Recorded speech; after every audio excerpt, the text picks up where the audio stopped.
Yeah, he's the guy from Creed. Yeah, NBA Straya, how are you going? Take a breath, Jim. Jeez, I went a bit red in the face. You can see it on the old YouTube. Woo, boy. It is Thursday, July 11, all day. And I'm your host, James Clements. You can see me on the official AFL Supercoach podcast, the AFL Today Show, all that good stuff. I'm here in the very fancy studio. We call it the James Clements Memorial of Excellence in Podcasting Studios for memorials of excellence in podcasting for excellent podcasters, I reckon. Today, as promised the other day, we're going to break down every single team's off-season moves and grade them a winner or a loser. All 30. Producer Gerald's like, oh, God, we're going to be here for 2 hours. Anyway, sucked in. We're also going to talk a little bit about the Olympics. The fallout from the Boomers squad has continued, right? Like, it's gotten sort of to a point where people are still just, like, confused and angry. And until we see the team play next week, it's probably going to stay that way. And when they play next week, we'll probably have a bit more to complain about. So we'll do that little bit of an Olympic preview where we'll just look at all the groups and what, basically who's made it. Talk a little bit about the Team USA Canada game that was on today as well. And that'll be about it. That's plenty, because we're talking every off-season move, basically, for every bloody team. It's basically just because we're not going to maybe do a show next week. So I just want to wrap up all the free agency gear. It's basically no one's left. Not much else is going to go on, so let's bloody get into it, shall we? Episode 1126 of NBA Straya. Let's go!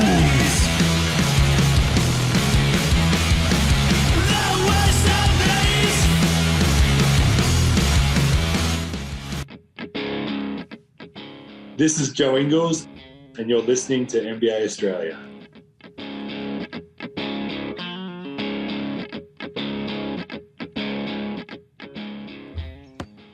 Watch out for the Shaq Attack. You better. Or you better watch out for the influx of cash attack. So this was the biggest news that sort of popped off over the last couple of days, is that the NBA's new media rights deal. So let's do it. It's an influx of cash to the point where in the mid-2030s, we could have dudes making $100 million a season. So that's a bit of an attack on my sensibility of, geez, that's a bit of money. Oh, God. We're going to have like $500 million contracts. You're taking the piss. Anyway, let's start today's show the way we start every show around here at NBA Show with the old hot tour. That's right. Bit of a hot tour right there into the daily whip around. Just combine those two and you laugh, and that's a good weekend. Anyway, the new media deal. Let's do it. $76 billion. That's with a B. Dollars for 11 years.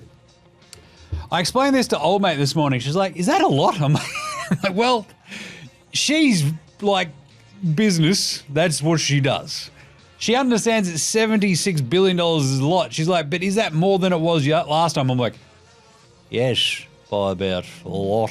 So to the tune of, I don't know, what was it? The current deal was like 9 years, 24.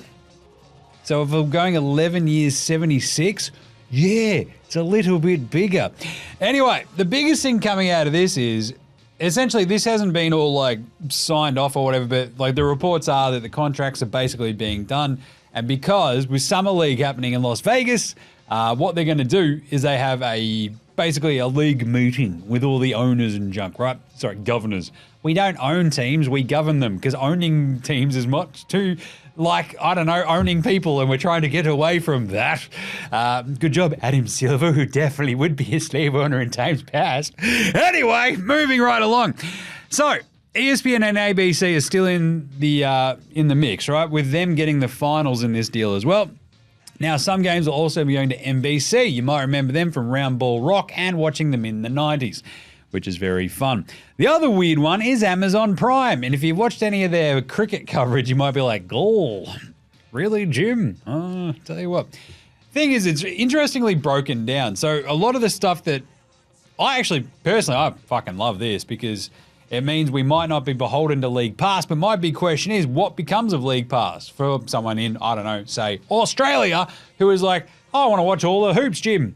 I'm like, yes, League Pass. It's a interesting product at the best of times, isn't it? We all have some thoughts about it during the season. They eventually sort of fixed that. It only took them 3 months. Anyway, the thing is, if we're talking about like if League Pass doesn't exist, we're all up shit creek. Hopefully it exists in some way, but either way, ESPN and ABC will be forking out $2.6 billion per year. NBC will basically be going $2.5 billion per year. Amazon Prime would be around the 1.8 as well. And they look like they'll be doing like the Thursday night games after they've done with their NFL stuff. NBC will be doing the same, but with Sunday night games after NFL's done. So instead of Sunday night footy, it'll be Sunday night hoops. Not quite as good. You need a hoopsie? I don't know. Dunksies? Whatever. But this is huge because what it does in the US, more specifically than obviously for over here, is that ABC and NBC are what you'd sort of think of as free-to-air TV, right? They're broadcast channels. Everything else is cable, like ESPN's cable. So this is a weird sort of thing to think about. In Australia. It's like if 7 and 9 essentially had like the basketball. And you're like, that's probably good because I can just watch it all the bloody time, right? It's like, well, on specific days you can. That's how it's sort of set up. So they're looking at basically sort of different days for like ESPN, ABC, which would be like the Wednesdays, the Saturdays and the Sundays, Thursdays for Amazon, Mondays, Tuesdays and whatever else for NBC, which is Thursdays is like the NBC one too. So you might remember the one thing that's being left out here is TNT Sports, which are the guys who do Inside the NBA with Chuck and Kenny and Shaq. Hey, Chuck. Hey, Chuck. I'm going to ring. Come on, Shaq. So this leaves them out in the cold. So once these contracts are signed, they have 5 days to TNT to basically match one of these packages. So obviously people are like, well, the bloke in charge of all that sort of stuff, what is it, Time Warner? Walt Disney's the other blokes now. It wasn't ESPN and ABC. So Time Warner, they're the ones basically sitting there, Warner Discovery, whatever it is. They're like, oh, do we want to stay in the NBA business? And everyone's like, yes, you morons. And they're like, oh, but we're smarter than you. And it's like, it doesn't look like you are, you idiots. But they might just decide to match the Amazon one and go, whoa, just do Thursdays. And you're like, all right, that's pretty funny. And it'd be interesting to see what actually happens there, because if they sort of stick around, we might have Inside the NBA. Chuck's already like, man, I'm going to quit. It's like, I don't want to lose Charles Barkley, basically, is where I'm standing. So I don't know. I just like the idea of bringing NBC back in, Amazon Prime, and having like different broadcast partners, because I think what we see in terms of broadcasting sport, innovation comes about by having competition. Like you look at NFL broadcasts in the US, some of them are better than others. CBS, I'm looking at you for stinking up the joint sometimes. But when Fox came on board, it pushed the other ones to be better. And a lot of it is really, really, really good now. And look, you know me, I cover AFL. That's a big thing of what I do. And I think the broadcast in AFL stuff isn't quite as good because there is such a lack of competition these days where it's like 7 and Fox. And you're like, hunky-dory, that's it? Okay, so who's pushing each other to get better, and get better? Because, you know, the razor-thin margins of broadcasting sport in Australia is a lot tougher to sort of go, we're going to innovate and that's how we're going to make more money. Not necessarily. Whereas in the States, you get a much bigger population. You innovate, you can actually sort of turn that into advertising dollars, incorporate advertising more and more and more. They're about to hit, as I've said time and time again, they're about to hit a shitstorm of like sports betting advertising that they're not going to know what the fuck hit them. But it's going to be funny to see the outcry.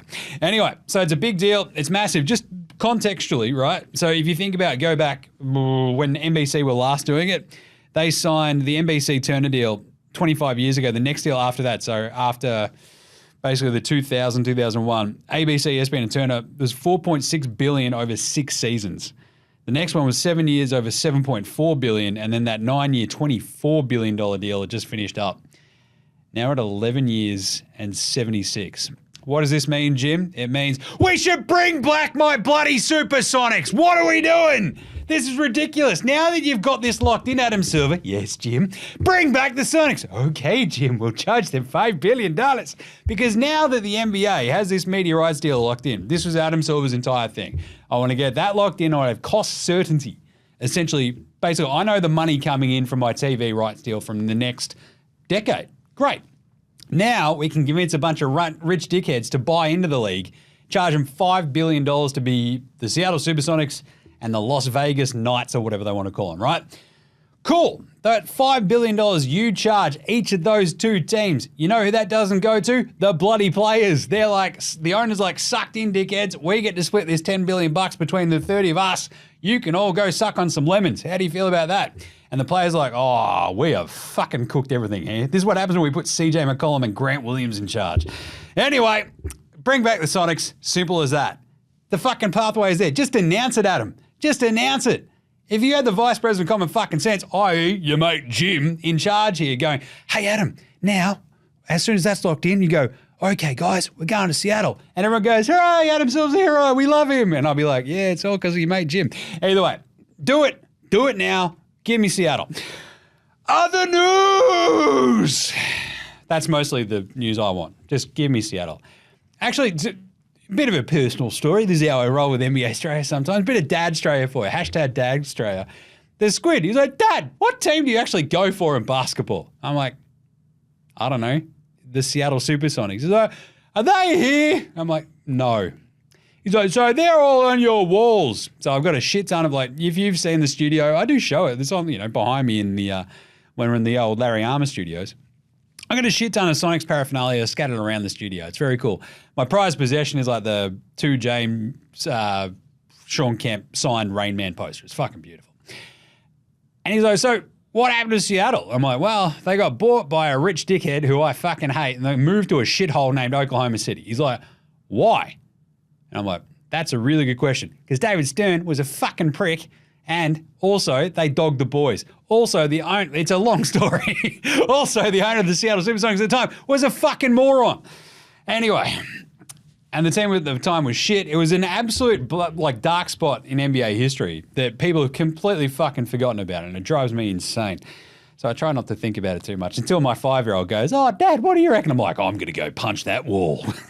So anyway, what team should we go for, Dad? I'm like, the Seattle fucking Supersonics. Son, this is a Sonics household. That's what it is.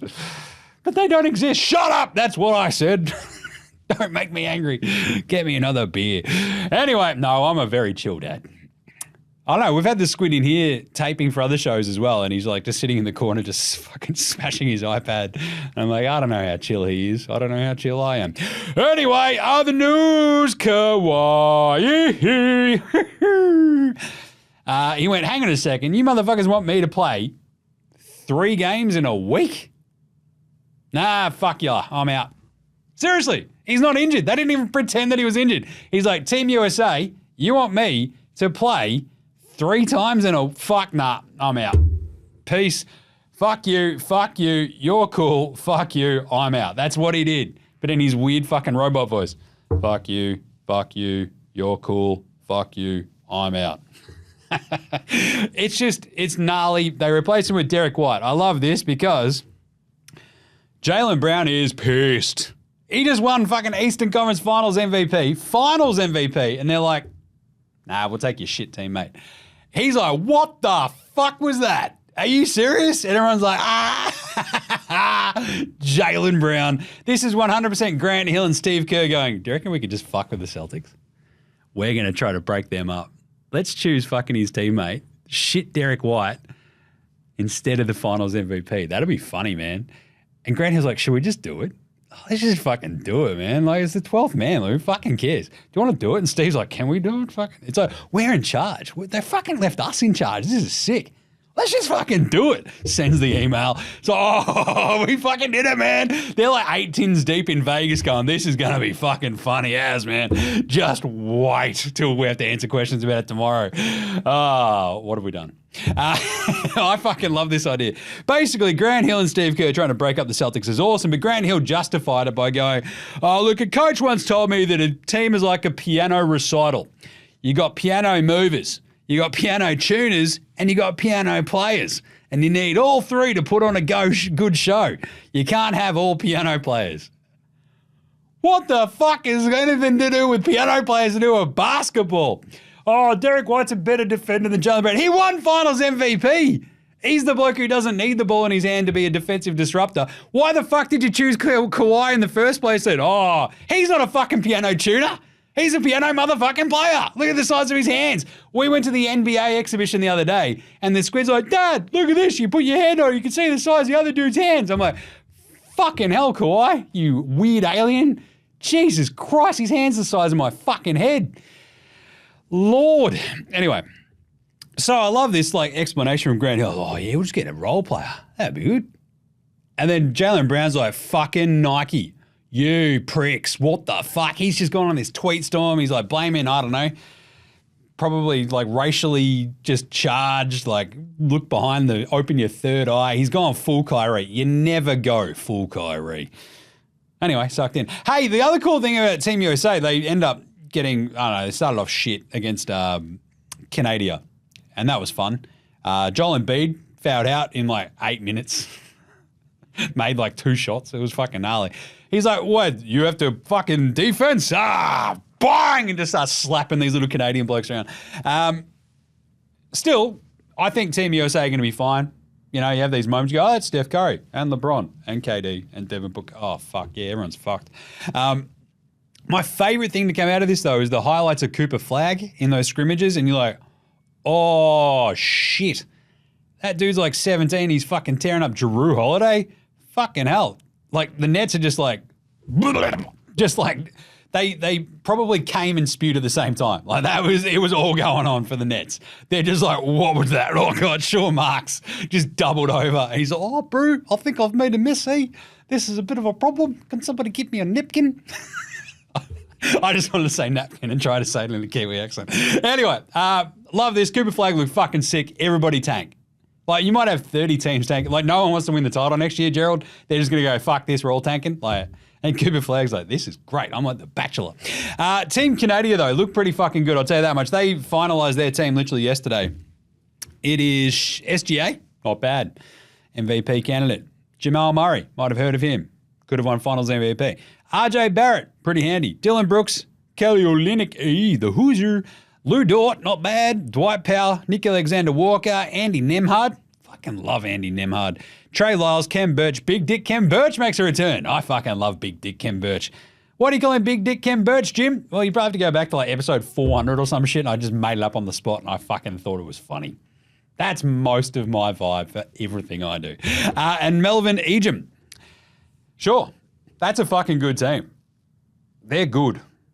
And it sucks that they're in our group. So we'll talk a bit more Boomers medal chances in just a little bit when we talk the Olympics after the free agency wrap and gear. There has been a little bit more reporting. That's the last little bit of news. Basically, a little bit more reporting Gorge going, hey, yeah, look, this was more about the team fit than the best available. And everybody's gone, well, this is the fucking stupidest idea I've ever heard. Hey, we'll take a team to the Olympics and leave the best defender behind. And you're like, oh, we're going to get fucking killed. Anyway, I'll get some more thoughts about the Olympic stuff in just a second. So, last little hints. I think Hayward Highsmith goes back to the Heat on a quick deal. And Sadiq Bey, Big Deke Bey, he took the Big Dick Kem Birch title as well. But his name is Deke, so Big Deke Bey. There you go. Interesting. I actually really like this move from the Wizards, which is not a sentence I say often, but 3 years, $20 million. Basically, he's done his ACL, so he doesn't affect your tanking this year when you can just play all the kids anyway. You can move Poole, you can move Kuzma at some point, play the shit out of Sarr and all your other fucking rookies. You've got 87 of them at this point. So he doesn't affect your tank this year. You get to kick the tire. He's only fucking 25. I like it, a bit of Big Deke Bey, so why not? Right.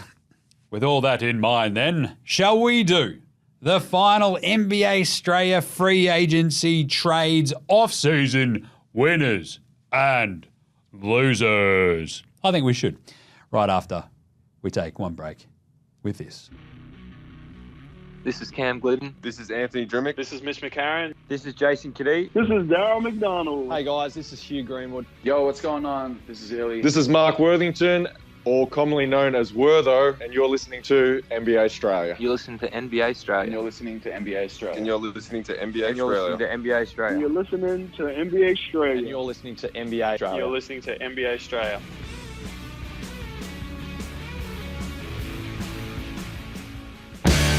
All right, let's do it.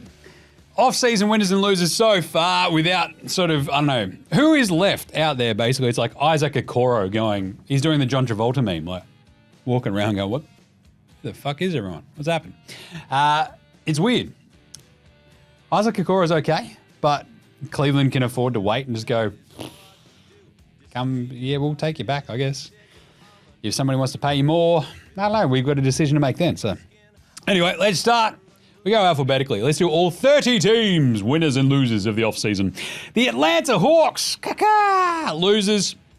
But Jim, they got Dyson Daniels. Yes. They are still, however, stuck in a weird no man's land in the East of Trae Young, Jalen Johnson, my beloved Dyson the Vacuum Daniels, and fucking what else exactly?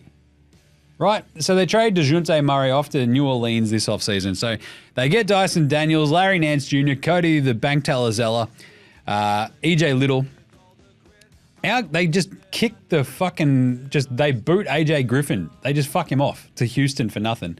DeJounte Murray goes into that Pelicans trade, and they send off, Big Deke Bay goes as a free agent off to Washington, as I just mentioned. They moved DeJounte Murray. They got the Lakers 25 pick and a 27 first rounder that's the least favorable of either the Pelicans' own or the Milwaukee Bucks. So it's not a great pick. It's not bad, but it's not good. They also still own the Spurs their own picks.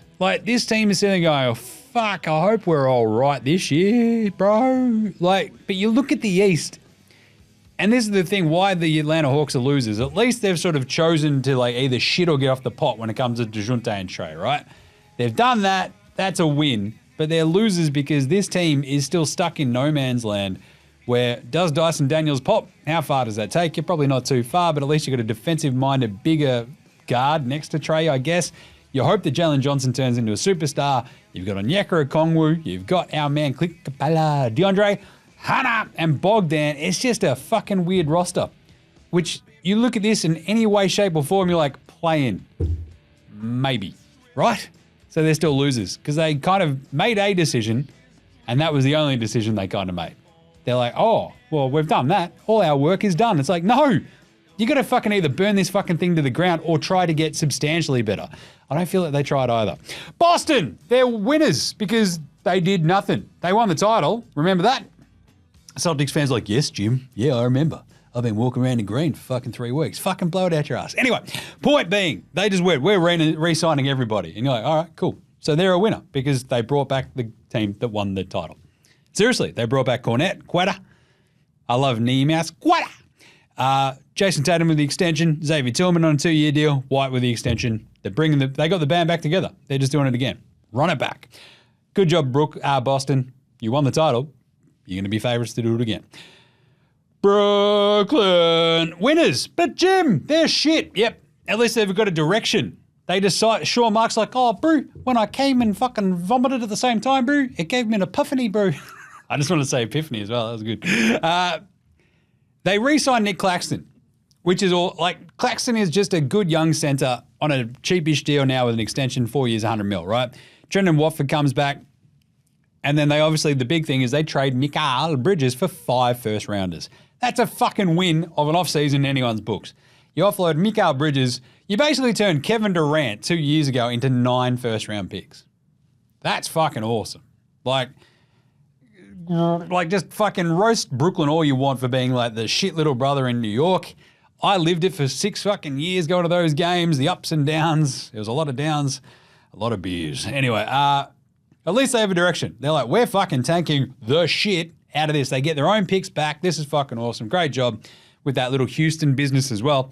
So they get Bojan as well, which is a sneaky, interesting addition because he becomes another trade chip that you can just go, fuck it. He's come home to Brooklyn, which is hilarious. But there will always be teams going, oh, fuck, I could use trade deadline, Bojan Bogdanovic. We need shooting. They also got Shake Milton out of that in a sign and trade. Same thing goes for Shake. You can always kick the tires on moving these dudes too, as well as Dorian Finney-Smith, as well as Cam Johnson. Whoever's not fucking nailed to the floor there in Brooklyn, you can now just move on. They could end up with a shit ton of picks. Who knows what could happen? But they've at least got a direction. They're an off-season winner. Charlotte, losers. But that's mainly because they re-signed Miles Bridges because he's a piece of fucking shit. Again, that was the other little bit of news. Jonte Porter got 3 to 4 years of jail for betting. Miles Bridges, human fucking garbage, beating his wife, all this sort of dumb shit, Come back, here's $75 million. Blow it out your ass, fuckheads. Point being, 3-year deal for him, loses automatically because he sucks. Fuck that guy. Outside of that, they're likely winners because it's weird to see them being run like a normal, good basketball team. Because remember, they got sold. Remember MJ sold this team? Like a couple of fucking rich dorks bought it, and away they go, and they're running it like a normal team would be run. And you're like, hey, what was going on over there in Charlotte? So they've got LaMelo, they've got Spindles Miller. Didn't really like the fact that they took Salon with their pick, but they did get our boy Josh Green for fucking a bag of chips. That's awesome. That's what you want to do. Smart teams use their cap space. They just accumulate assets and glom onto other teams' trades. That's how they got Josh Green. They got Reggie Jackson in a salary dump, as well as a bunch of second-rounders from Denver. They waive Davis Bertans, which is hilarious because fuck that guy anyway. Poku as well gets waived. Bryce McGowan gets waived. But they're being run like a normal team. That's good.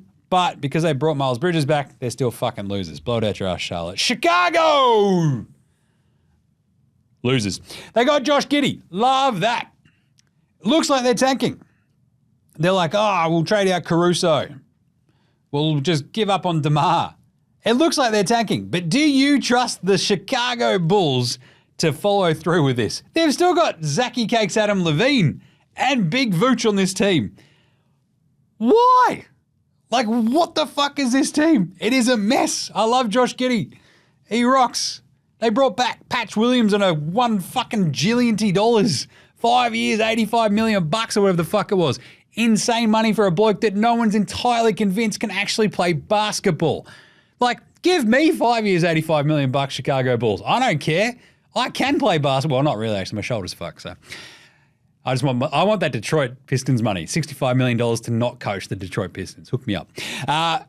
But they get Chris Duarte, Josh Giddey, and Jalen Smith. That, on the sort of base level, is like, that's not bad. They lose Caruso, they lose DeMar DeRozan, and Andre Drummond. That's pretty bad, but if you're tanking, you're like, we're pointing in the right direction. They're still fucking losers, though, because they're fucked in their head. They're the Chicago Bulls. God bless them. One of the great franchises run by a fucking moron. Basically go, oh, we don't want to give up on DeMar DeRozan. We might make the play-in. Then, boom, they lose him for nothing. They trade Caruso and don't get a pick back when he was worth at least, 2 during the season? Like, nah, we want to keep him around and see what happens. They've completely fucking cooked this. Now, Zachy Cakes Adam Levine's complete, trade value is tanked beyond the pale. No one wants to touch that motherfucker with a barge pole. Vooch is like, hey, look at me, I make lots of money. And everyone's like, what the fuck is this Transylvanian count doing here?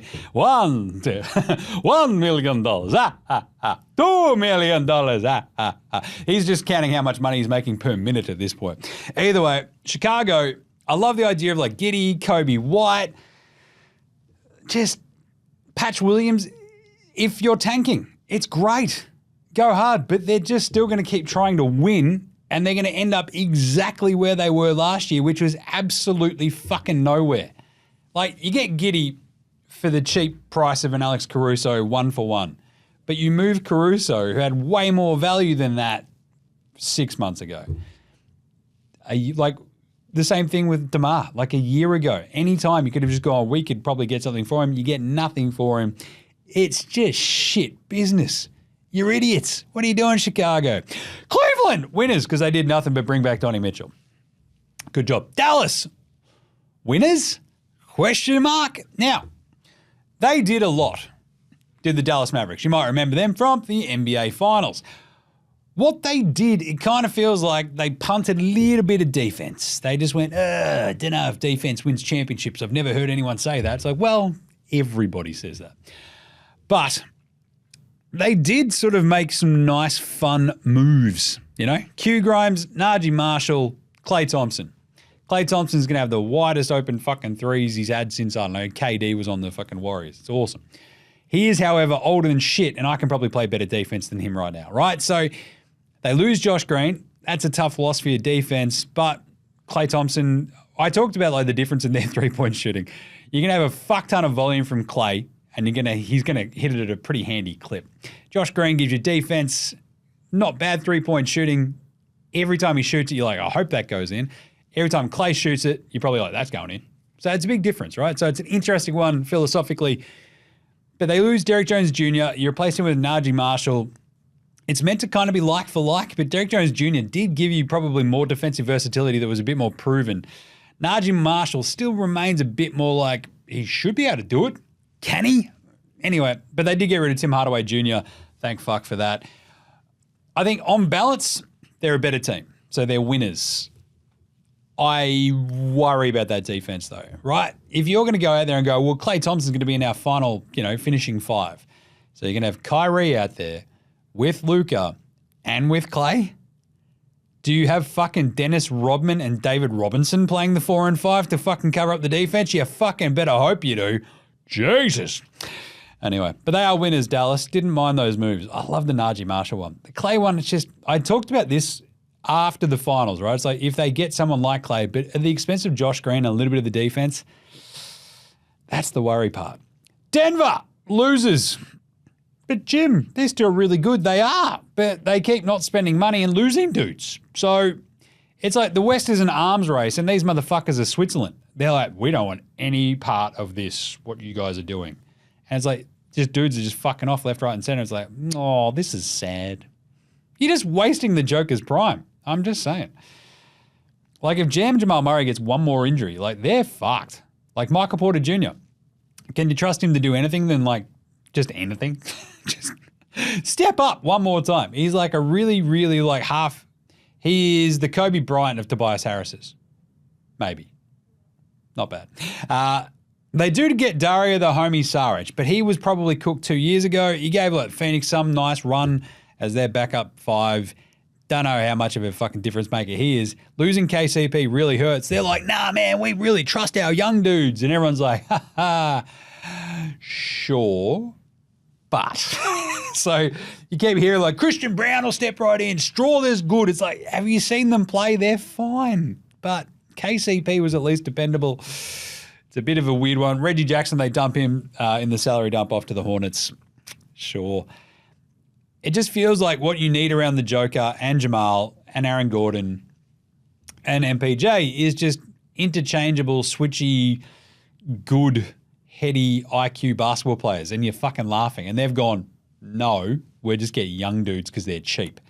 And this is like the Stan Kroenke playbook, right? He's done it with everything that he fucking owns. He wins a title, then he cheaps out. He's like, we hit the fucking top of the mountain. It's like, that's not what it's about. It's about trying to build a fucking legacy. Build a dynasty. That shit's awesome. You moron. Detroit, always losers, forever losers. You're still losers. Don't mind some of these moves, just FYI. You're adding a couple of just like actual basketball playing professionals to this horrible fucking team. Good job. So in the overall scheme of things, it's not bad to add professional basketball players to your team. But it feels like they use their cap space to snag a bunch of second rounders and fuck all else, whereas like San Antonio got actual half decent players as well as awesome picks. And you're like, yes, San Antonio are run by people who know what they're doing, and Detroit are like, we just hired that dude 2 days ago. So it's a bit tough, right? But I think they did okay. The Tobias Harris thing is a fucking weird one because he's just like, hello, I'm Tobias Harris. And you're like, what do you do? And he's like, I don't know. Sure. Tim Hardaway Jr., okay. Malik Beasley, it's like, what the fuck is this team? But at least those dudes can shoot, and that's kind of what this team can't do. So that's okay. The problem is they're also kind of shit. So what are you doing? Like, is this a purposeful tank? Maybe. But I just didn't like the way that they use that cap space to just go, like, to sign Tobias Harris outright as opposed to just wait and sort of glom onto, it's like, say, getting the fucking Harrison Barnes deal in the Sacramento DeMar trade, right? That would have been the perfect sort of spot. And just go, we've got fucking Harrison Barnes. Sure. He's a better player than probably fucking Tobias Harris at this point. He might be more of a trade asset, right? Because, sure, you got Harrison Barnes. Like, fucking why not? They bring back Simone Fontecchio, re-sign Kay Cunningham. They add Beasley, Hardaway Jr., Tobias Harris, Wendell Moore Jr., and Paul Reed. They claimed him off waivers, which was pretty fun. They lose James Wiseman and Q Grimes. They traded him to the Mavs. Wiseman goes to the Pacers. So, on balance, they got more shooting. That's good. They also kind of fucked it a bit and didn't use their cap space as well as they could have, so I'm still going to give them a loser tag. Golden State. Oh, everybody loves the Golden State moves. I don't. Losers. What the fuck? Oh, we'll give up on Clay, bro. We've got Kyle Anderson. We've got Buddy Hield. Yeah, and they're shit. Who cares? Cole Anderson. Oh, man. Watch me get played off the fucking court for Minnesota during the playoffs. Buddy Hield. Same fucking thing, but for Philly. You know what Philly needed? Shooting. You know what Buddy Hield can supposedly do? Shoot. You know what he did for the Sixers in the playoffs? Fucking nothing. He had like one game where it's like, oh, fuck, Buddy Hield. Not bad. And then MIA. So they lose Chris Paul.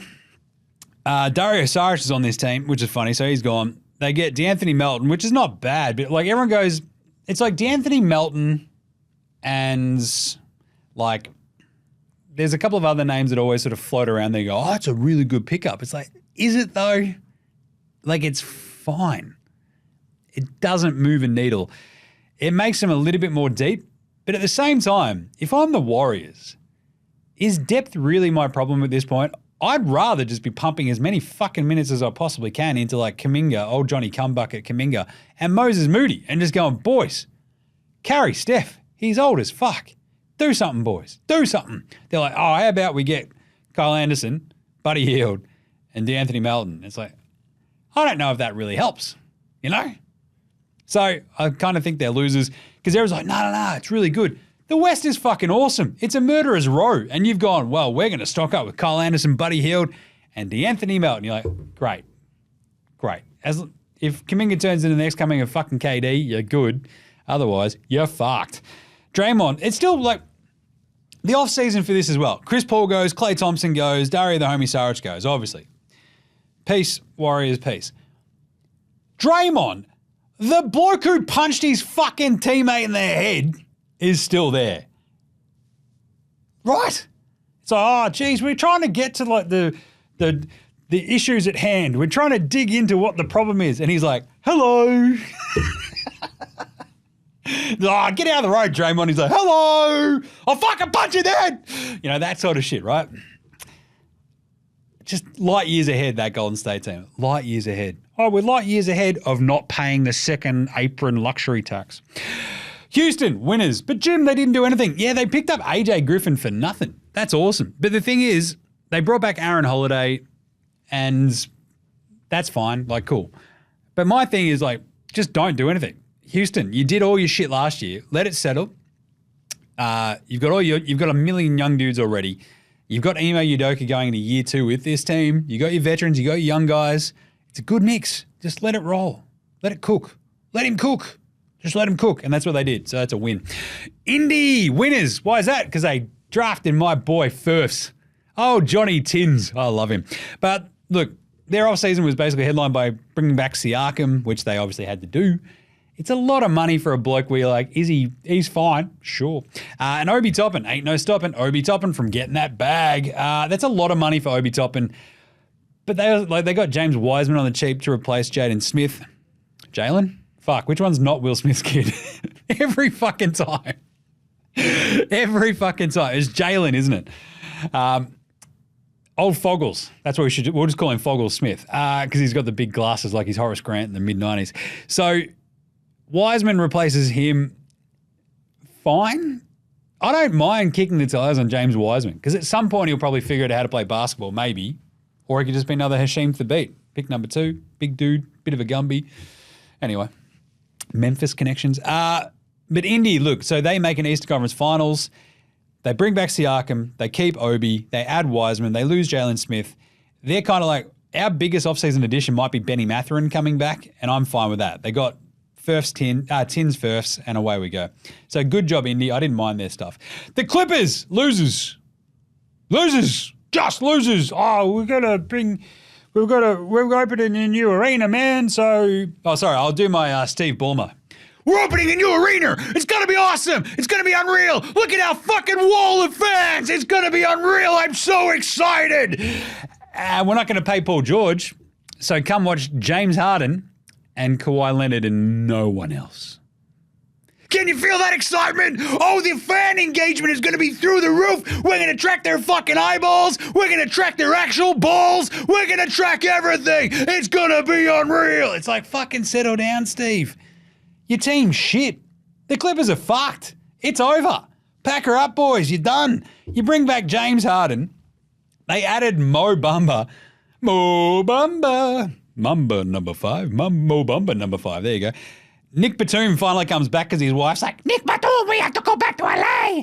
And that's his French wife, I guess. And Derek Jones Jr., I picked that. So they get Derek Jones Jr. They're basically like, we'll replace Paul George at like half or like a third of the price with Nick Batum and Derek Jones Jr.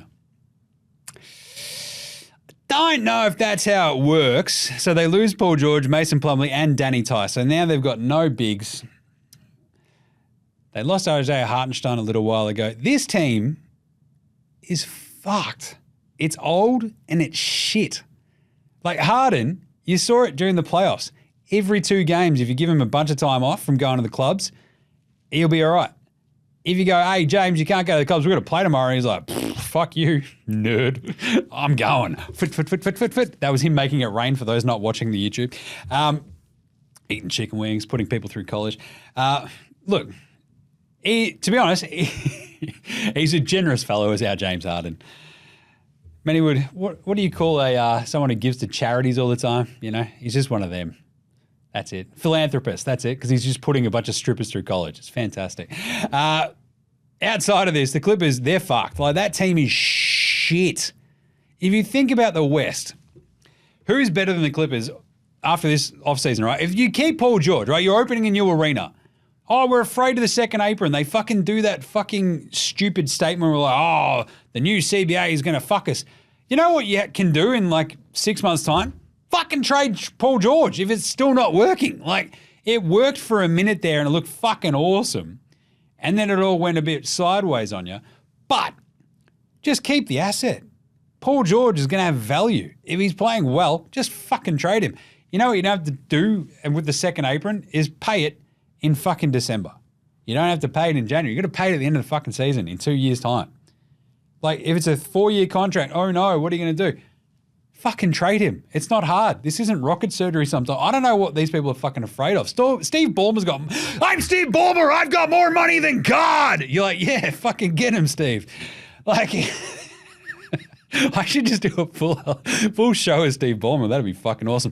But my point being, in the West, who is better than the Clippers right now? Let's just go through it by division. Denver are, Minnesota are, OKC are, Golden State, question mark, Lakers, question mark, Phoenix probably are, Sacramento probably are, Dallas probably are, Houston might be, Memphis might be, the Pelicans were last year, and the fucking Spurs might be. That's 10 in the West.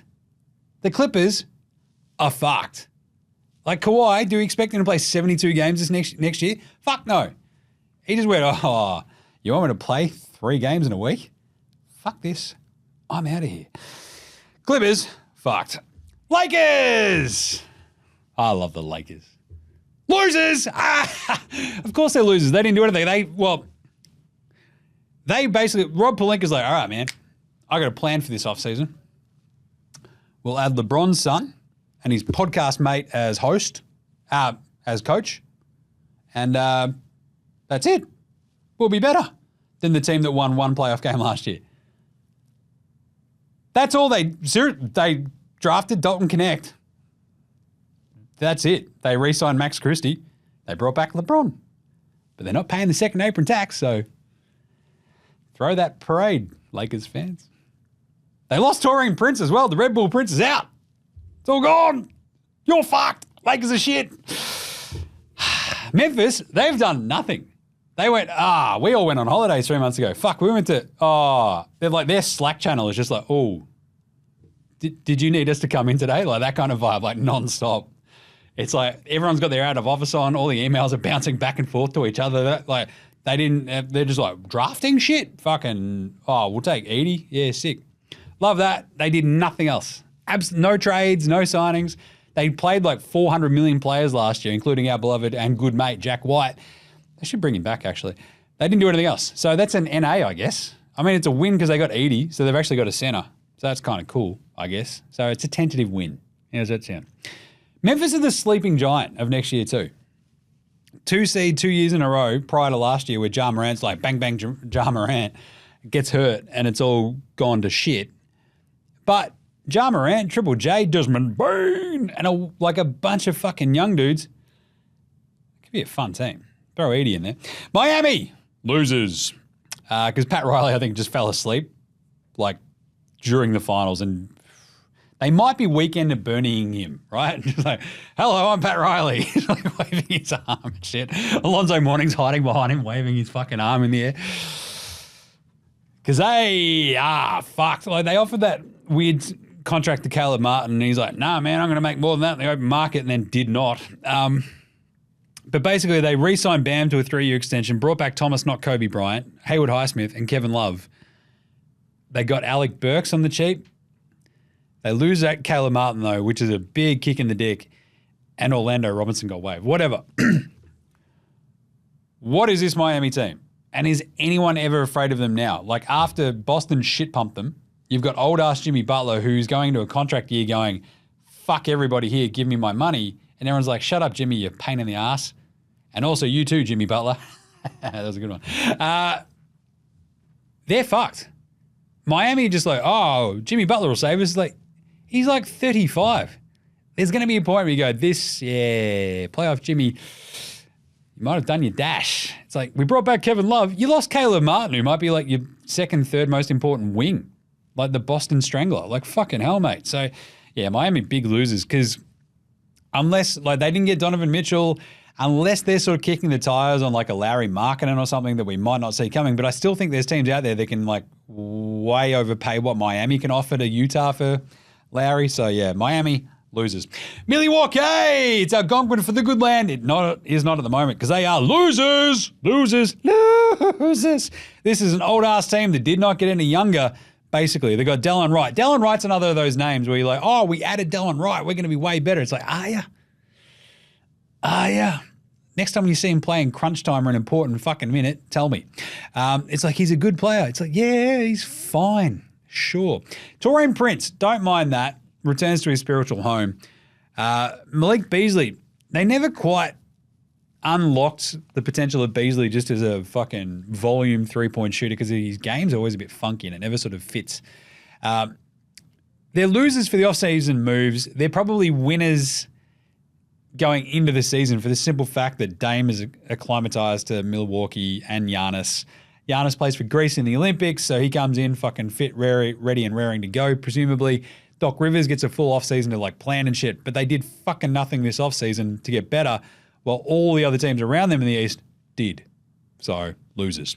Minnesota also kind of losers, because same sort of vibe, right? These are the teams that are right at the very top of the cap, because they've got these big max contract players, and they can only make little moves around the edges.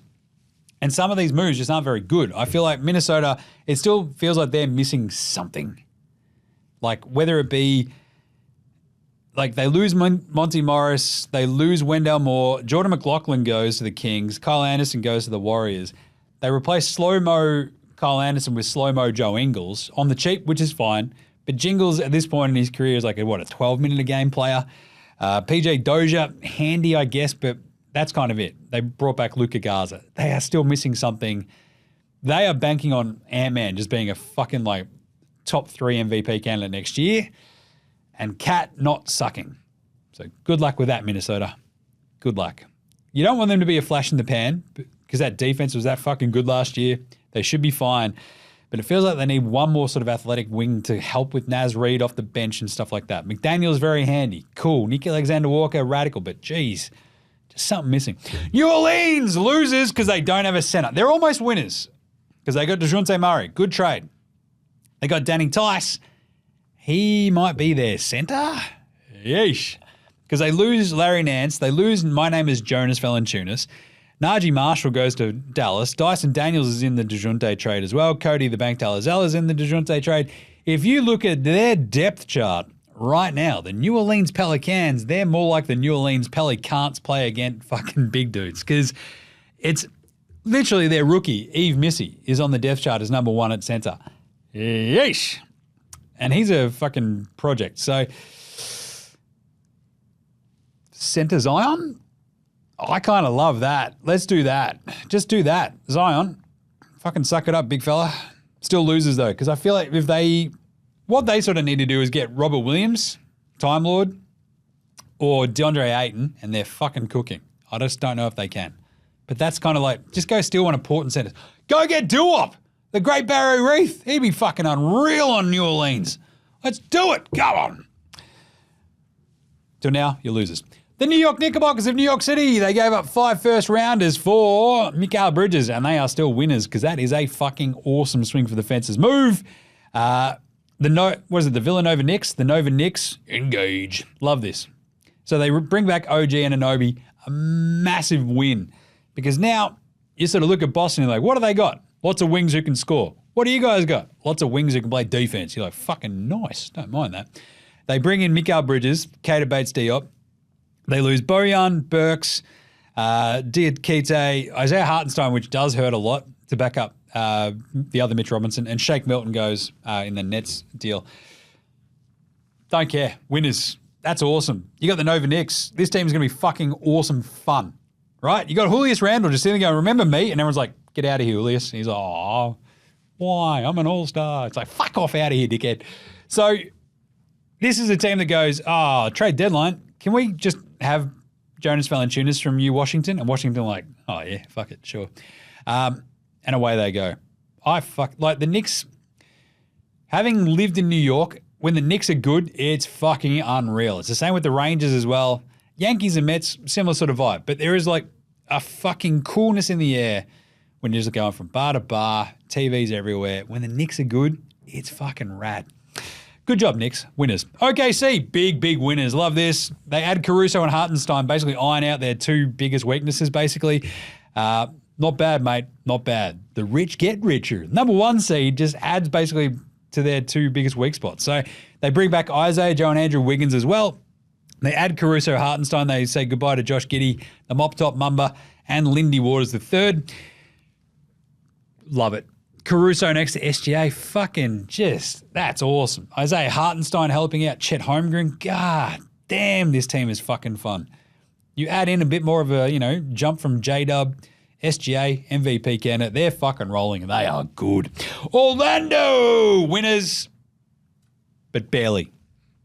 Because they still don't have a fucking point guard. What are you doing? We got KCP. We got a veteran shooting guard who can actually play a bit of defense. Fucking radical. Who's going to give everybody the ball? They're like, we've got Paolo. He'll be our point forward. He basically came out and said, he's like, you know what I don't want to fucking do? Play point forward. It ruins my shit. You're like, yeah, that sucks. They let go of Joe Ingles, obviously. They bring in KCP, and then they re-signed everybody. They brought back Goga. They brought back Gary Harris, Johnny Isaac. Don't read his books. Franz Wagner and Mo Wagner. We kept the Wagner brothers together. Yeah, hello. And that's good. Orlando are a team on the rise. They get KCP. These are the sorts of moves that help young teams get fucking good. But Fultz, Ice Cole Anthony, Jalen Suggs, these aren't point guards that I feel fucking great about in Orlando's system. I would have absolutely flipped the lid if they gotten Chris Paul on the cheap. But they get KCP. So they're still winners. I love that move. They re-sign everybody. Just get a fucking point guard. If you get Tyus Jones, who's still out there, we're laughing. Philly, biggest winner in the offseason. Why is that, Jim? Well, it's not because of Paul George. It's because they got Paul George and Caleb Martin. They stole him from Miami. I fucking love that. They bring back Tyrese Maxey. They bring back Kelly Oubre. They add Andre Drummond as a good backup. That's awesome. But the thing is, Adam Boner, my favorite name in the draft, Adem Boner, is out there. He might be their backup big. He is fucking electric. They've got Andre Drummond anyway in the meantime. They get Eric Gordon as well, just because Daryl Morey's like, my old team's just splooging everywhere about his, the dudes that he had on, the 2017 Rockets. It's like, Daryl, that was 7 years ago. They're all fucking cooked now, mate. What are you doing? He's like, PJ Tucker. Anyway, but getting Andre Drummond, Paul George, Eric Gordon, and Caleb Martin on this team, fucking yes, mate. God, that plugs some gaps, because they say goodbye to Nick Batum. Nick Batum, move back to LA. Mo Bamba, Buddy Hield, whatever, Paul Reed. I do miss basketball, Paul. I fucking love basketball, Paul. And DeAnthony Melton. But they build around Maxey and Embiid at your 1 and 5. They basically fill in the rest of it. Fucking love it. I especially love having Caleb Martin as your sort of backup wing, which has been a massive fucking hole for them. Batum was such an absolute massive upgrade for them. Caleb Martin, laughing. That's great. So as long as Embiid stays healthy, they look really, really good. They're primed for bear. I love this. The thing is, they don't give championships for winning the Offseason Winner of the Year award. So it's like the Essendon Bombers, Adrian Dodoro style. We fucking undefeated offseason champs. It's like, what have you won a fucking like final since 2000? He's like, no. Good job. Anyway, good job, Philly. Biggest winners of the offseason. Phoenix, slight winners because they got slightly better despite having nothing to work with. Basically, they get Bol back, Damian Lee, Royce O'Neal comes back. They added Monty Morris, which is fucking huge for a team without a point guard. They now actually have a backup point guard. And Mason Plumlee, very handy backup big. They say goodbye to Drew Eubanks, who's just like a weird fucking fit on any team. And Eric Gordon, who was just beyond cooked. So they got a little bit better, did Phoenix, and I think this will definitely help them going into next year. Just a little bit more depth, a little bit more clarity on what the fuck is going on. They probably need an actual point guard, but I don't know. Getting Monty Morris is pretty handy. Like when you got the big three, right? You just need dudes around that who know how to fucking play. Monty Morris is one of those. Mason Plumlee is one of those. They should be a bit better. Portland, winners. Why is that? Well, they got Denny Avdija for fucking just nothing. And they keep the youth movement on pace. Now you just need to trade Jeremiah Grant, and you're laughing. So they get Denny Avdija in that trade with the Wizards. They say goodbye to Malcolm Brogdon. They just get to go absolutely hammer and tongs with their youth guys, right? You got Scoot, you got Simons, you got Shaden Sharp, you got Denny Avdija, you got your big dudes in Klingen. I love this Portland team. They're about 2 years away, but they're going to be fun as shit in the meantime as they suck. So, you know, bit of draft luck and they could be unfucking touchable. But I love that. Good job, Portland. Wouldn't have minded to see that. Look, they can also still go. I like that they're hoarding their centers as well. They're like, we've got DeAndre Ayton. We've got Duop Reith. We've got a Robert Time Lord Williams. Does anybody want a center? Who needs a center? Anybody? Hey, well, fucking they start auctioning them off. Sacramento. This is one of the tricky ones. They get DeMar DeRozan. They get Jalen McDaniels. I'm going to call them just winners because it helps. It's probably not enough in the West, but it did change their win profile enough, I think, right now to give them even more of a puncher's chance. So they lose Harrison Barnes, Chris Duarte, Davion Mitchell, and Sasha Vezenkov. So Mitchell and Vezenkov are in that Raptors trade. They get DeMar DeRozan from the Bulls, basically on that weird sign-and trade. They get Jalen McDaniels from the Raptors, a little bit of a handy addition, and Jordan McLaughlin, sneaky okay pickup. They bring back Malik Monk, which is crucial, and the Ukrainian stepladder, Alex Len. So on balance, the Kings got better. They have another awesome crunch time scorer to put next to Fox where they don't have to go, God damn it, what's the Souvlaki King doing? He's shitting his fucking pants in the fourth quarter again. Now they got Fox and DeMar. DeMar's good. Professional scorer, handy, a lower ceiling but a high floor, I guess, for his scoring, especially next to Fox. Don't mind that at all. Spurs, winners. San Antonio, winners. Why? They got Chris Paul and Harrison Barnes. Those are actual NBA players to put next to Wemby. That's fucking great. You know what Chris Paul can go and do? He go, hey, Wemby, here's the ball. And Wemby's like, holy shit. I don't have to do this all myself. This is great. Dunk. It's going to be that fucking easy for Wemby next year, all because of Chris Paul. He's going to take him to basketball camp. Chris Paul's going to be like, all right, Wemby, I'm going to teach you everything I know. Wemby's going to be like, oh, this is great. No.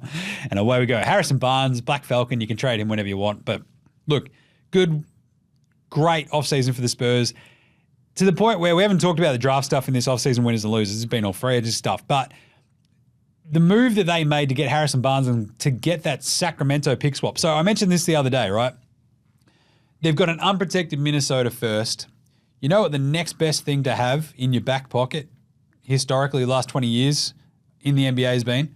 Having an unprotected Sacramento swap. That's pretty fucking good. Because if you look at the three worst franchises over the last 20 years, it's Minnesota, Sacramento, and Charlotte. So if you get an unprotected pick from one of those teams, you're fucking laughing. Because look, loser teams are loser teams. Just saying. Sorry, not sorry. But Spurs, you're the winners. Toronto, winners, but barely. I like the Mitchell pickup. I like the Vezenkov pickup. They re-signed Scotty Barnes, Emmanuel Quickley, and Garrett Temple.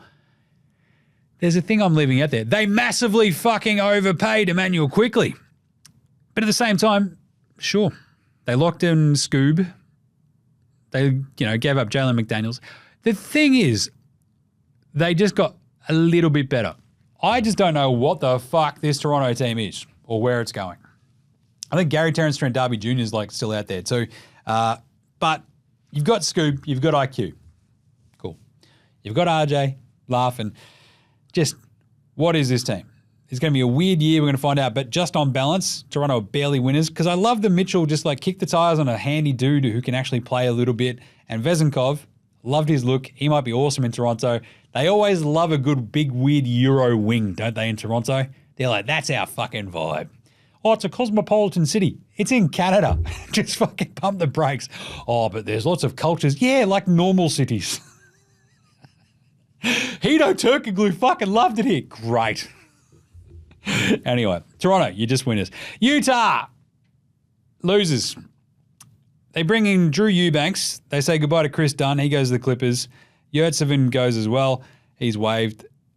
Utah, though, I just don't know if going, hey, Larry Markkinen, we are fucking happy as shit to trade you if the right offer pops up, is the best way to approach building up Larry Markkinen. Do you want him to be the next Dirk Nowitzki? Like, you got him on the cheap. You got him for fucking nothing from Chicago. You're like, this is great. We've got Larry Markkinen. Holy shit, he's good. Who wants him? That's not fucking cool. What are you doing? Who wants, hey, 5 first and you can have this guy? Larry's like, fucking thanks, dudes. Awesome. Peace. Oh, that sucks. He's made himself a really fucking good basketball player. If Danny Ainge's like, well, we can't build an entire franchise around him, it's like, all right then, cool. But still, it's just a kick in the dick, isn't it? You know? Anyway, I don't know what Utah are really sort of like what they're building. It wouldn't surprise me if you see them just go fucking another hardcore tank next season as well. Keontae George is fun. Lowry's fun. Colin the Sex Man Sexton, fun. Lowry, he might get traded before the season. You might see the fire sale during the season. They might go hardcore, full-blown tank. To what end? I don't know. I'm fascinated by this Utah team. They are a riddle. What is it? An enigma wrapped in a riddle, wrapped in a mystery, whatever the fuck that saying is. Blow it out your ass, Winston Churchill. But still, the point being, they're weird. I'm just going to give it a bit of a loser thing because I just don't like the idea of going, hey, Larry Markkinen, look over there. Kick you in the dick. Not nice. Washington, last one, winners. Why is that? Because they've just got trade chips coming out the ass. They're laughing. They're like, look at all these trade chips. They're like me on a Friday night smashing tins in front of the TV watching footy. Chips. Fucking yes, mate. Let's go. They bring back Rashawn Holmes. They add Malcolm Brogdon and my name is Jonas Valanciunas. Just a couple of fucking old veterans. Can you say it with me? Trade chips. Away we go. Danny Avdija goes. Landry Shamet goes. But they have just a bunch of older, like, as I said, Kyle Kuzma, Jordan Poole, Brogdon, my name is Jonas. That is just fucking trade deadline gold right there. So, cool. You signed a bunch of old dudes. Your team's going nowhere anyway. You're still shit. You got your young dudes. You got Saar and Stowe. Go hammer and tongs, Washington. That's what they're doing. They're like, fuck it. We'll flip these dudes at the trade deadline. Away you go. Who's left out there in free agency, though? That's all 30 teams done. Isaac Okoro, Luke Kennard, the Duckman, Tyus Jones, Gary Terrence Trent D'Arby Jr. Nothing really is going to move the needle. But there's all your 30. I don't even think one of those would sort of move the needle on a win or a loss in these rankings. But it's been a chaos couple of weeks. But it's been spread out because with the new rules where you can actually like negotiate with your own free agents before the free agency period begins, it's not been as insane as past years. I've actually kind of dug it because you can sort of like read into stuff a little bit more, figure out what teams are doing. And I do like the idea of like giving you a chance of like keeping your own dudes. I do wish, however, and this has been a thing that's been talked about plenty the last couple of weeks, is like Golden State. They draft Clay, they draft Steph, they draft Draymond. We have to figure out a fucking way in the CBA to go, all right, if you draft a dude and they're signing max contracts, if they've got specific amount of terms of service with your team, 5 years, 8 years, whatever, for every year above that, like they count an extra 10% less or whatever the fuck against the cap or something, right? So you're not hitting this fucking second apron, which because you've stayed loyal to your dudes and they're good, you get punished. Like, it's fucking weird. I still feel like you should be like rewarded for loyalty to players if you're a team, and for players to be rewarded for being loyal to their team as well, right? It's like, we want to build out the youth movement around a Steph and a Draymond and a Clay and keep them here and like let them retire as Warriors and like not be fucking hitting up against the second apron and just going, oh God, we're fucked if we like go above this X amount of money.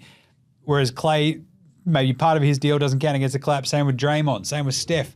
It should be a fucking easy fix. But those brain geniuses over there haven't figured it out. They should come to your mate Jim. Just saying. All right, one last break, and then we'll come back with some yeah nahs and some Olympic talk right after this. This is Nick Kay, and you're listening to NBA Straya.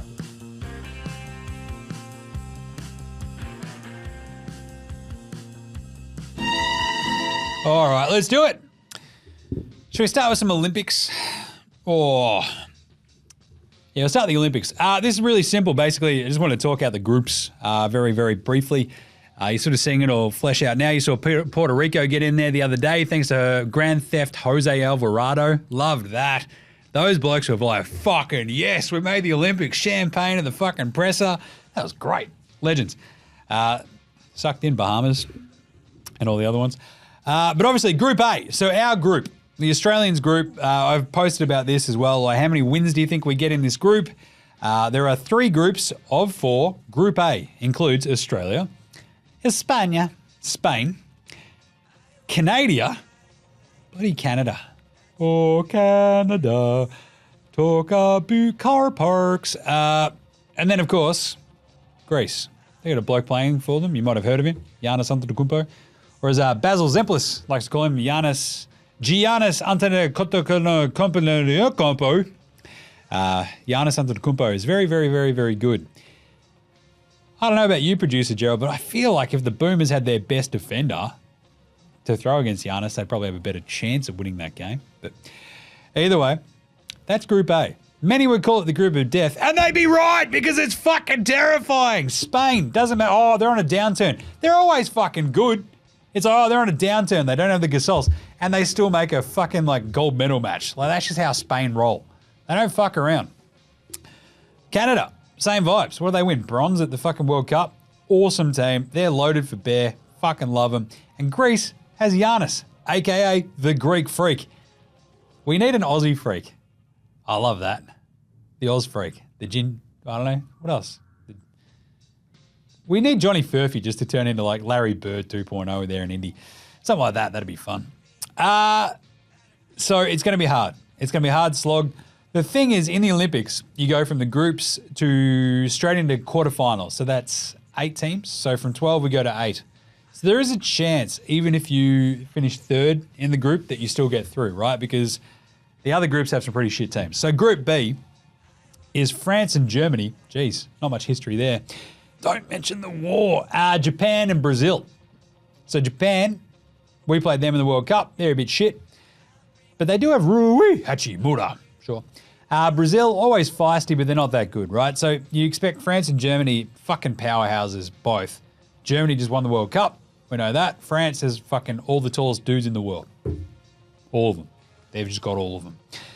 Wemby. That was another great thing as well. So Cooper Flag torching Team USA was pretty fun. But the funnest part was probably Rudy Gobert standing next to Wemby in the French team photo and standing on his tippy toes. It's like, Rudy, you're 7'3". What are you doing? And he's like, yes, but they look very small. Oh. The other one was KD. Look, I've said this time and time before as well. So I've spoken to Jason Tatum in person, and he's sneaky tall. Like, you go, hang on a second, you're fucking... Like, I've hung out with basketball players, right? You know, you judge heights, blah, blah, blah, blah, blah. You sort of stand next to him, you're like, yeah, you're fucking stretchy. Miles Turner's the other one. And I remember mentioning this as well. Like, Donovan Mitchell's like my height. If he can say he's 6'3", I can too. That's fucking bullshit. So, but KD was standing there in the Team USA photo. He's taller than Anthony Davis and he's taller than Bam Adebayo. And it's like, what did he say? 6'10"? 6'11"? Fucking hell, he's 7 foot. Stop taking the piss, Kevin. Back to the Olympics. Group C, USA. That's the team we're talking about, Team USA. They look pretty good. Yeah, anytime you can run, Steph Curry, LeBron, Devin Booker, AD, Bam, some other dudes who were pretty fucking good. It's ridiculous, isn't it? God, they're good. Serbia with Nikola Jokic And then Puerto Rico and South Sudan. So if you look at this, right, so Puerto Rico and South Sudan, Japan and Brazil are probably your 4 worst teams. So if we outperform them, Australia still has a bit of a chance in the group of death. So just saying, it's pretty good. It's going to be a bit of a wonky one. I can't wait though. So the plans for the Olympics will be, we will do a show. Australia play US and stuff like over in UAE middle of next week. We probably won't cover those games. We'll probably just do a show before the Olympics. I'm actually hilariously going on fucking holidays to start that week. I think I'm on holidays the entire week that the group games happen. So great job, Jim. Not taking any time off, you fucking moron. I know. Tell old mate about it. She's ropeable. Anyway, so we'll do live streams for each of the Aussie games, which is Australia-Spain on the Saturday night at 7 p.m. And then I think it's Canada on the Tuesday. And then on the Friday, it's the Greece game. So those last 2 are at 9:30. So we'll do live streams as per usual for the Boomers gear. That's what we do here at NBA Straya. That'll be really fun. I just hope it's not soggy sorrows. There's nothing worse on a live stream than soggy sorrows. Like you're sitting there, you've had a million tins. I'll be on holiday. I'll be shit-faced. It's going to be awesome. Jump in the comments. And then if we're getting our heads kicked in, you're like, this fucking sucks. Not only has my night been ruined, but my holiday has been ruined. Like the kids will be like, why is Dad angry and sad and drunk? It's like, well, that's what he usually is, but also just double because he's on holiday and the Boomers got beat. Now, they'll be fine. Look, I'm fascinated by these runs of games against the Team USA next week just to see how the team flows without Aussie Matty T. We'll probably get our fucking heads kicked in those games. But if Gorge is out there fucking picking a team for fit, it better fucking fit nice. You know what I'm saying? So very, very quickly, let's finish off with some yeah-nahs from some listeners. Matty Bell. Hey, Jim. I've been trying to figure out what the fuck Gorge is thinking about, and I am lost. By running out Ingles, Deli, and Kay, who were awesome in the Rose Gold campaign, but shithouse in the last World Cup, we are completely shitting the bed before the games. Yeah, nah, he's chosen the team with rose gold coloured glasses on, and there will be Boomers teabagged at the rim because of it. Yeah, nah. Yeah. So this is a big thing I hit on the other day, right? Like I'm not entirely convinced that Jingles should be on that squad. And I love Jingles more than just about anything. The same thing goes for Deli. But if you think about point of attack defense, what do we got out there? Josh Green? Maybe. But having Matisse out there at times is just like the world's best safety blanket, especially for FIBA ball, where you need that rangy defender who can play fucking 2, 3, 4, 1. Can guard fives. Like Matty can do it fucking all, and you leave him behind, it's fucked. It just feels like Jock Landale's just waiting to get baptized time and time against some of these teams. Like Jingles defensively, if he's coming off the bench, it's probably not going to hurt you as much, but it's still not that great. And yeah, I sort of hit on this as well, right? It does feel like it's a legacy sort of team, and that's another one from Clint G. They're done. This team is purely a farewell tour. Yeah, nah. Not purely, nah, because we're still a fucking good team. Like this is a really, really good team of basketball players. Don't get me wrong. This Boomers team is going to be fucking fun. It feels like it could be better, and that's my biggest gripe, right? It feels like it could be better. It could be put together better. I'm not the coach though, so it's not really on me. I don't think it's purely a farewell tour, but I feel like there's a bit of a farewell tour vibe about it, and I do not like that. Last one, has a P. Jim, here's a yeah nah for you. Gorge didn't pick Tybal so he can focus on making the doco about the vibes at Paris. Not bad, yeah, nah. Do you reckon there's pay him under the table and go, oh, just fucking come over and just bring your camera, Matisse? He was like, fuck you, Brian. Nah, seriously, what a joke. I feel like we've got more Australians than ever in the NBA at the one time, but no one seems to be kicking on and betting down being really important to their team. I get the vets are now old, but it doesn't feel as if this next crew are hitting the same heights that Mills/Bogut did. Yeah, nah. This is an interesting one because I feel like this is where the Ben Simmons question always sort of pops up and you go, how high would having a Ben Simmons on this team lift its ceiling? Just the sheer quality of the passing, the defense, etc. And that's the sort of thing in the back of my brain always going, Josh Giddey, Josh Green, Matisse Tybal, like really handy NBA players, running the break, just getting the ball moving, knocking in threes. Jack McVeigh, I guess, Jock Landale, Duop, whatever. We don't quite have like that absolute fuck you terrifying scorer. Like Paddy is ostensibly meant to sort of be that. I don't know if he's there still. Like the bloke who fucking put away 40 in a rose gold game. Like all-timer. Absolute classic. It is now a while ago and he's barely played in the NBA sort of since. So, yeah, you want to see like that Giddy, like that leap from Giddy. It'd be really fucking good if it happened in Paris, Josh. Just saying. Like fucking put all the other shit behind you. Boomers. Bang. He turns into fucking, I don't know, Magic Johnson. And just like fucking, not with the AIDS. Settle down about that. Settle down. Just the passing. You know, just saying. Because I feel like Josh Giddey's got that upside. Josh Green's got that upside, especially in FIBA ball, to really make a mark. I do, however, just the biggest takeaway I'm going to have is the defense without Cooks out there, without Matty T. When you had that chance to be able to throw out Dyson Daniels with Josh Green and Matty T, you're like, what fucking team can stand up to that outside of maybe Canada and the US? Fucking no one. And we're kind of like consciously hamstringing ourselves. You throw Cooks on that squad too, and you're like, ooh, we've got length and size kind of everywhere. And to sort of purposefully just go away from that just fucking bums me out. But just saying, final little bit. What are we doing? It's time for one final Outback Takehouse. It's Thursday at Outback, and you know what that means? Oh yeah, 2 for 1 bloomin' onions. Seriously, no prick in Australia knows what the fuck these things are. The only onion you need in Australia is basically something that's cooked on the top of a barbie to be as black as a dead dog's guts and chucked on top of a saucy. Not deep fried to make look like fucking flour, you weird yank idiots. Anyway, 2 for 1, only at Outback. And today's flame grilled take is,